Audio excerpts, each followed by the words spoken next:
शांति। आज 23 नवंबर 2022 की बाबा की साकार मुरली है।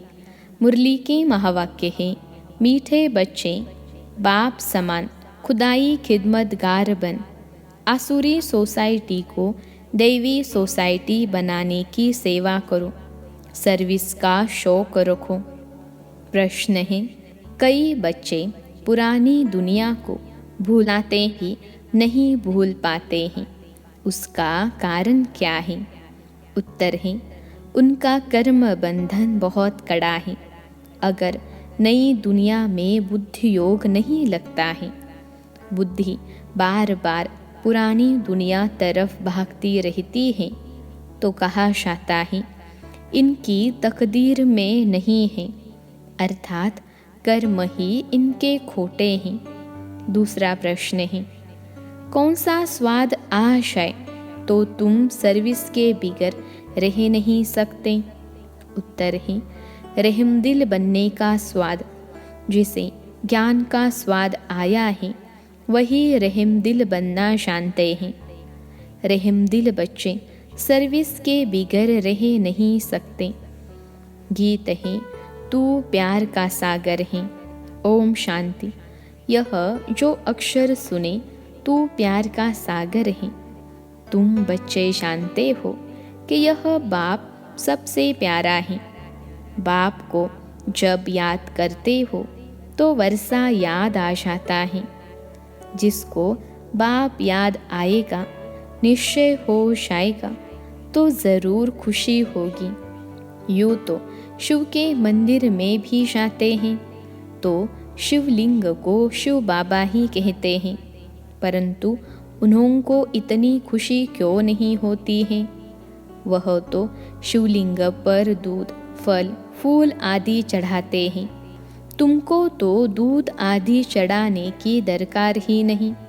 निराकार भगवान, वह तो पिता हुआ ना। भक्तों का भगवान वह रचयिता भी है। उन्होंने इस मनुष्य सृष्टि को रचा है, यह भी गाया जाता है। इनकी भक्ति करते हुए भी जितना तुम बच्चों को खुशी का पारा चढ़ता है, उतना और कोई को नहीं चढ़ता। भगवान का नाम सुनने से ही तुम्हारे रोमांच खड़े हो जाते हैं। बुद्धि में आता है कि बाप से हमको बाप के घर का वर्षा भी मिलता है और बाप की मिल्कियत का भी वर्षा मिलता है। बच्चा तो बाप के घर में ही जन्म लेता है। इसमें कोई अदली बदली नहीं हो सकती। जायदाद का कारखाना, जमीनें आदि बाहर में इधर उधर रहती हैं। भल घर भी जायदाद हैं, परंतु प्रॉपर्टी की फिरती गिरती यानी अदली बदली होती है। घर को अचल संपत्ति कहा जाता है, प्रॉपर्टी को चल संपत्ति कहा जाता है। तुम बच्चे जानते हो कि हम बाप के घर के मालिक बनते हैं, जो कभी बदल सदल नहीं हो सकता। स्वीट होम की बदल सदल नहीं होगी। बाकी राजाई तो कितना बदल सदल होती है। वह चल है, वह अचल है। मुक्ति धाम अचल है, यहाँ तो अदली बदली होती है। सूर्यवंशी से चंद्रवंशी, वैश्यवंशी में आते हैं। मुक्ति और जीवन मुक्ति। तुम बच्चे बाप की प्रॉपर्टी के मालिक बनते हो। जानते हो, बाप की जो अचल संपत्ति है, उनके तो सब मालिक बनते हैं। बाकी जो चल संपत्ति है, वह बच्चों को नंबरवार मिलती है। तुमको सबसे शास्ती अच्छी प्रॉपर्टी मिलती है। स्वर्ग में तुम राज्य करते हो। 4 युग जो हैं, उसमें तो भारतवासी ब्राह्मण कुल ही मुख्य हैं। जो देवी देवता धर्म वाले हैं, सब तो सारा चक्र लगाते नहीं। तो इस धर्म वाला कोई और धर्म में कन्वर्ट हो गया तो निकल आएगा। क्रिश्चियन धर्म में बुद्ध धर्म में बहुत कन्वर्ट हो गए हैं, वह सब निकल आएंगे। ऐसे बहुत कन्वर्ट हो गए हैं। देखने में आता है कोई समय ऐसा भी आएगा, यह जो नॉलेज है उसे कोई भी समझ सकते हैं। इस सृष्टि चक्र को जानना तो कॉमन बात है। भल कितना भी डलहेड हो तो भी बुद्धि में तो यह आता है ना। ऐसे नहीं कि सृष्टि चक्र को जानने से सर्वगुण संपन्न बन जाते हैं। नहीं, यह तो पढ़ाई है। वह है हद की पढ़ाई, यह है बेहद की पढ़ाई। सिर्फ तुम जानते हो, तुम्हारी बुद्धि में यह रहता है कि यह चक्र कैसे फिरता है, और धर्म तो बाद में आते हैं। यह नॉलेज बहुत सहज है। कोई तो मुश्किल समझते हैं, परंतु फिर इतना योगी बनना है। सब उनको याद करते हैं। सृष्टि चक्र को तो जाना है, परंतु वह अवस्था भी तो चाहिए ना। सर्वगुण संपन्न बनने में अच्छी ही मेहनत लगती है। कोई न कोई विघ्न निकल पड़ते हैं। खुद भी कहते हैं कि मेरे में मीठा बोलने का गुण नहीं है। पुरुषार्थ करना पड़ता है। एम ऑब्जेक्ट तो सीधी है। बाबा ने कल रात को भी समझाया कि यह तुम लिख सकते हो कि हम 5000 वर्ष पहले मुहाफिक फिर से यह राजयोग सीख रहे हैं। कहाँ भी प्रदर्शनी व प्रोजेक्टर दिखाया जाए तो यह वंडरफुल बात ज़रूर लिखनी चाहिए कि 5000 वर्ष पहले मुहाफिक फिर से तुमको हम इस प्रदर्शनी के द्वारा राजयोग सीखने के लिए युक्ति बताते हैं। बाप कहते हैं कि 5000 वर्ष पहले मुहाफिक श्रीमत द्वारा यह पुरुषार्थ कर रहे हो। वह तो कहते हैं कि कल्प की आयु ही लाखों वर्ष की है। कलयुग तो अभी बच्चा है। तुम कहते हो हम 5000 वर्ष पहले मुहाफिक दैवी स्वराज्य पद पाने के लिए पुरुषार्थ कर रहे हैं, तो मनुष्य वंडर खाएंगे कि यह क्या लिखते हैं। अगर कहें कि सतयुग को लाखों वर्ष हुए हैं, तो पूछो देवताओं की इतनी जनसंख्या यानी आदमशुमारी कहाँ है। हिंदुओं की आदमशुमारी कम निकलती है। हिंदू और धर्मों में कन्वर्ट हो गए हैं। हिंदू ही कितने मुसलमान बने होंगे। उनको शेख कहते हैं। ऐसे भी बहुत हैं। कोई तो अपने को आदि सनातन देवी देवता धर्म का मानते ही नहीं हैं। आदि सनातन हिंदू धर्म कह देते हैं, परंतु हिंदू धर्म तो आदि सनातन था नहीं। तुम अखबार में भी डाल सकते हो। मैगजीन की तो बात नहीं। अखबारें तो लाखों की अंदाज में छपती हैं। हाँ, वह पैसे तो बहुत लेते हैं। समझाने से वह डाल सकते हैं। चक्र भी डाल सकते हैं। बाबा ने जो प्रश्न लिखा था कि गीता का भगवान श्री कृष्ण व शिव, वह भी अखबार में डाल सकते हैं। कभी खर्चे पर डालते हैं, कभी लोन पर भी लेते हैं। बड़ी अच्छी अखबार में डालो, परंतु हमेशा पढ़े तब मनुष्यों की आँख खुले। एक बार डाला, कोई ने पढ़ा, कोई ने नहीं भी पढ़ा। रोज डालने से मनुष्यों की आँख खुलेगी, फिर आकर ज्ञान समझेंगे। पुरुषार्थ करने में भी कितनी मेहनत लगती है। बहुत माया के तूफान आते हैं। मेहनत तो है ना। अखबार में डालना, प्रदर्शनी करना। प्रदर्शनी तो एक गांव में होगी, अखबार तो चारों ही ओर जाती हैं। सारा ही दिन ख्यालात चलते रहते हैं। वर्णन करना पड़ता है कि क्या किया जाए, कैसे सर्विस को आगे बढ़ाया जाए। तुम हो सच्चे सच्चे खुदाई खिदमतगार बच्चे। सोसाइटी की सर्विस करना यह खिदमत है ना। तुम बच्चे जानते हो कि वह सब आसुरी सोसाइटी के हैं। अब उनको देवी सोसाइटी बनाना है। सारी दुनिया की सोसाइटी को स्वर्ग में पहुंचाना है। सारी दुनिया का बेड़ा गर्क है।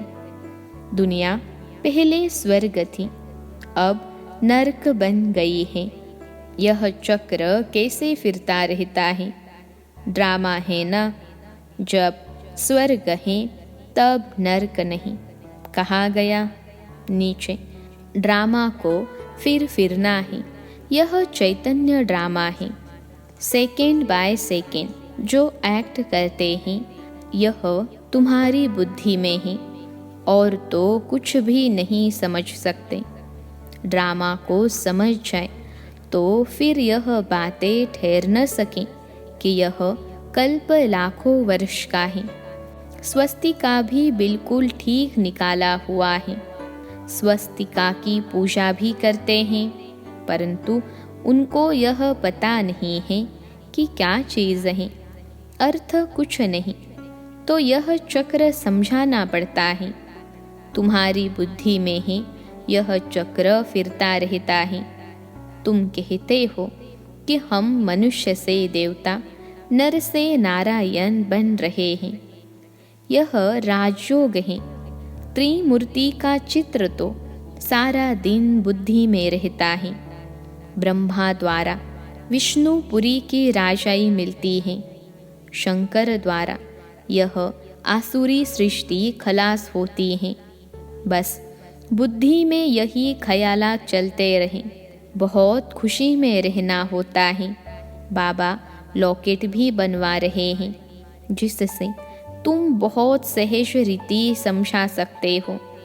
बैग्स में भी यह चित्र लगवा सकते हो। त्रिमूर्ति और चक्र भल लक्ष्मी नारायण के चित्र में और सब हैं। श्री कृष्ण का भी है, सिर्फ चक्र में नहीं है। एक चित्र में सब चीज़ें कहाँ तक डाल सकते हैं, इसलिए वह फिर समझाया जाता है। बाबा की बुद्धि सारा दिन चलती रहती है कि लक्ष्मी नारायण का मंदिर बहुत अच्छा बनाते हैं। श्री कृष्ण के मंदिर भी बहुत अच्छे बने हुए हैं, परंतु यह किसको पता नहीं कि यह लक्ष्मी नारायण व राधे कृष्ण कौन है।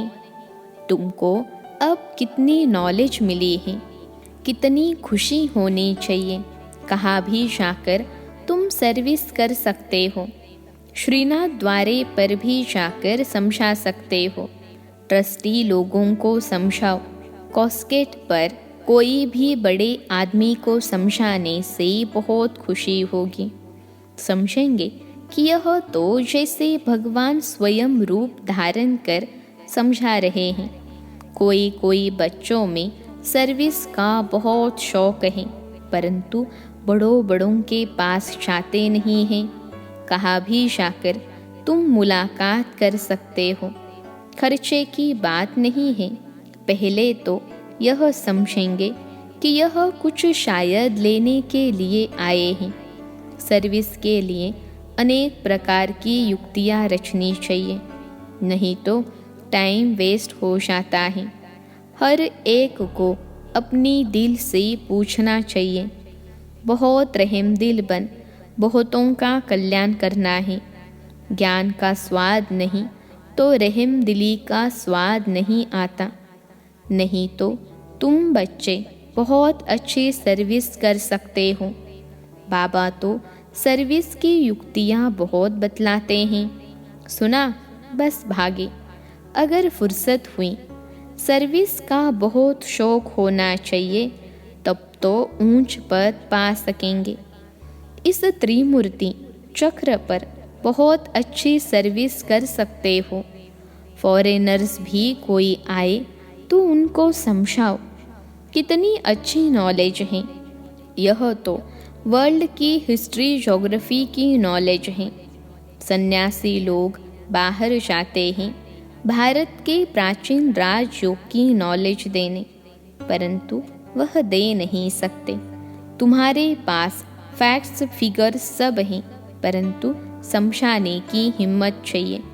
प्रोजेक्टर पर भी तुम सब चित्र दिखाए नॉलेज दो तो है बहुत अच्छा। विलायत में भी प्रोजेक्टर पर बहुत अच्छी नॉलेज दे सकते हो, वह सुनकर बहुत खुश होंगे। क्राइस्ट अभी कहाँ है, फिर कब आएगा, उनको पता पड़ जाएगा। ड्रामा के चक्र का ज्ञान तो मिल जाएगा ना। साथ में प्रोजेक्टर है तो उस पर बहुत अच्छी सर्विस कर सकते हैं। इसमें कोई मना नहीं कर सकते। कोई को भी समझा सकते हो। स्लाइड सब ले जाओ, अंग्रेजी में हो तो अच्छा है। मेहनत भी करनी है। सबका बुद्धि योग शिव बाबा से लग जाए तो जल्दी जल्दी स्थापना हो जाए। बाप भी ड्रामा प्लान अनुसार समझाते रहते हैं, मत देते रहते हैं। चीज़ लेने वाला भी बड़ा समझू, सयाना, अक्लमंद चाहिए। स्लाइड्स में अक्षर बहुत क्लियर चाहिए, जो मनुष्य पढ़ सके। हिंदी इंग्लिश दोनों हो, उर्दू मद्रासी भी बनाने पड़े, फिर प्रोजेक्टर पर कहाँ भी समझाना सहज हो जाएगा। आप सामान बनाने की सर्विस करनी है, तब अच्छा पद पाने की उम्मीद हो सकती है, नहीं तो क्या पद मिलेगा। मनुष्य बेचारे बहुत दुखी हैं। बाप का परिचय देने से खुशी होती है ना। कई बच्चों ने बाबा को कभी देखा भी नहीं है, फिर भी पत्रों में लिखते हैं, बाबा हम आपसे वर्षा ज़रूर लेंगे। कितनी बांधे लिया है। वह भी तब छूट सकती है जब तुम्हारा नाम निकले, प्रभाव निकले। अपनी हम जिन्स को जेल से छुड़ाना है। सर्विस नहीं तो क्या पद पाएंगे। अंत में सब साक्षात्कार होंगे, फिर अपने किए हुए करतूत सब याद आएंगे। बाप साक्षात्कार कराते रहेंगे। बाप का बनकर फिर क्या क्या डिससर्विस की, फिर पछताना होता है। इसलिए बाप समझाते रहते हैं कि सर्विस पर अच्छी रीति लगना है। बाबा को अच्छी अच्छी बच्चियाँ चाहिए सर्विस करने वाली। विचार करना चाहिए कि बाबा की सर्विस में क्या मदद करें, जो हमारे स्वराज्य की जल्दी स्थापना हो जाए। सर्विस का शौक होना चाहिए। सर्विसेबल बच्चों को पत्थर बुद्धि से पारस बुद्धि बनाने में कितना माथा मारना पड़ता है, कम बात नहीं है। फिर बच्चों को कितनी खुशी होनी चाहिए कि हम स्वर्ग का वर्षा बाबा से ले रहे हैं। परंतु हे गुप्त, कर्म बंधन का भी हिसाब किताब कितना कड़ा है, जो पुरानी दुनिया को भूलते नहीं। धूल छाई में जाकर बुद्धि योग लटकता है, नई दुनिया में लगता नहीं। इसको कहा जाता है कर्म खोटे। अच्छा, मीठे मीठे सिखिलते बच्चों प्रति माता पिता बाप दादा का याद प्यार और गुड मॉर्निंग। रूहानी बाप की रूहानी बच्चों को नमस्ते।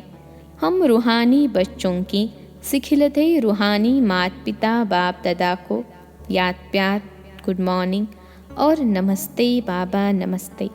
धारणा के लिए मुख्य सार पहली पॉइंट है, आप समान बनने की सेवा करनी है। कोई ऐसी करतूत नहीं करनी है जिसकी सज़ा खानी पड़े। बहुत बहुत मीठा बनने का पुरुषार्थ करना है। दूसरी पॉइंट है, बाप हमें चल और अचल यानी मुक्ति और जीवन मुक्ति प्रॉपर्टी का मालिक बनाते हैं। इसी खुशी और नशे में रहना है। आज का वरदान है, वाणी के साथ वृत्ति द्वारा रूहानी वाइब्रेशन फैलाने की सेवा करने वाले डबल सेवाधारी भव। वाणी के साथ वृत्ति द्वारा रूहानी वाइब्रेशन फैलाने की सेवा करने वाले डबल सेवाधारी भव। विश्लेषण है, जैसे वाणी द्वारा सेवा करते हो, ऐसे वाणी के साथ वृत्ति द्वारा सेवा करो तो फास्ट सेवा होगी, क्योंकि बोल तो समय पर भूल जाते हैं, लेकिन वाइब्रेशन के रूप में मन और बुद्धि पर छाप लग जाती है। तो यह सेवा करने के लिए वृत्ति में किसी के लिए भी व्यर्थ वाइब्रेशंस न हो। व्यर्थ वाइब्रेशन रूहानी वाइब्रेशन के आगे एक दीवार बन जाती है। इसलिए मन बुद्धि को व्यर्थ वाइब्रेशन से मुक्त रखो, तब डबल सेवा कर सकेंगे। आज का स्लोगन है, फरियाद करने के बजाय याद में रहो तो सर्व अधिकार मिल जाएंगे। फरियाद करने के बजाय याद में रहो तो सर्व अधिकार मिल जाएंगे। अच्छा, ओम शांति।